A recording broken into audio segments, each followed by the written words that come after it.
Former Florida Governor Jeb Bush faces several challenges this morning as he enters the presidential race. One priority is to regain momentum in a crowded Republican field. But he also needs to win over voters who are not ready to have another Bush in the White House.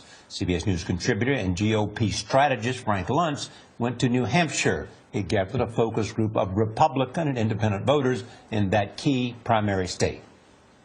Is there anyone in this room who would vote for Hillary Clinton over Jeb Bush?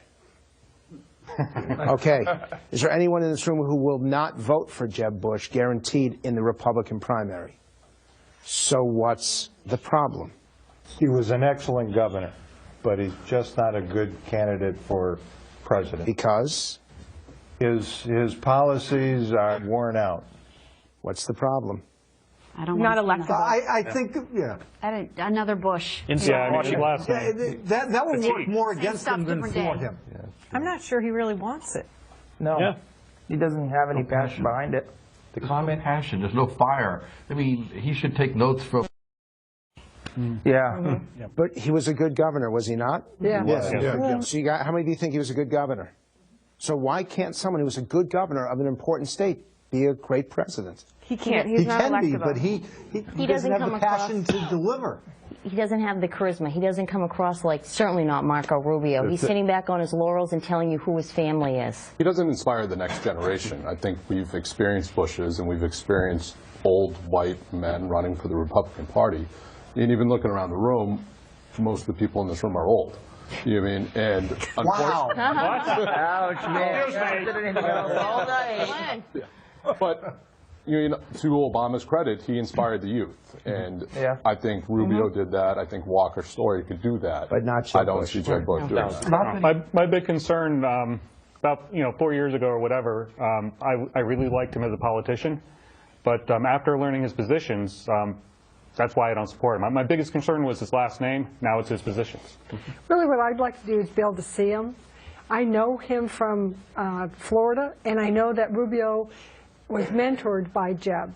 So before I decide, I'd like to see him up here. I'd like to hear what's going on. He hasn't been in the public eye for a while.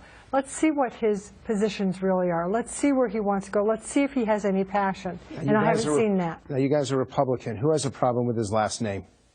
Who does not want another Bush?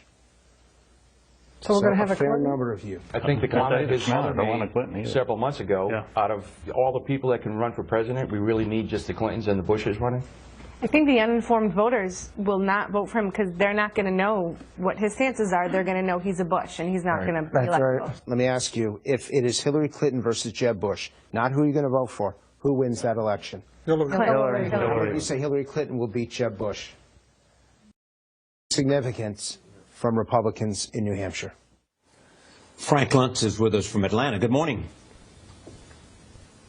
Good morning. Does this surprise you? It surprised me, but it's what I've been hearing for the last 5 months, that for the first time in maybe 20 years, Republicans seem willing to sacrifice a little bit on ideology to get more in electability. And their greatest concern with Jeb is that they're not convinced that he can beat Hillary Clinton next year. Why are they questioning, Frank, his desire to run, and have the Marco Rubio people called you yet and said, we want a copy of that tape? That seems like a campaign ad waiting to happen for somebody. But why are they questioning his desire to run? Well, it's because he made a comment that he wants Republicans to see his heart. Here's the problem. Republicans want to see inside your head. Democrats want to see inside your heart. Both of them are legitimate.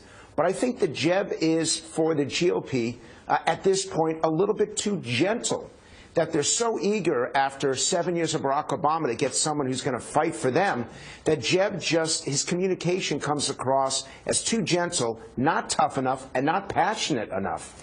What do you think voters want someone who is aspirational, do you know what I mean, who is something larger than sort of in other words, Barack Obama is the first African-American president, Hillary Clinton is the potential first female president. In that times of way, does Jeb have to, or Marco Rubio, or whoever the Republicans have to provide that message as well?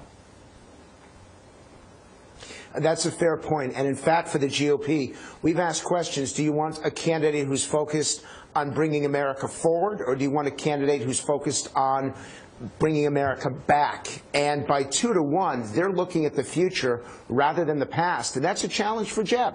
Look, arguably, if you just took a look at his record as governor, you'd say that he did a pretty good job.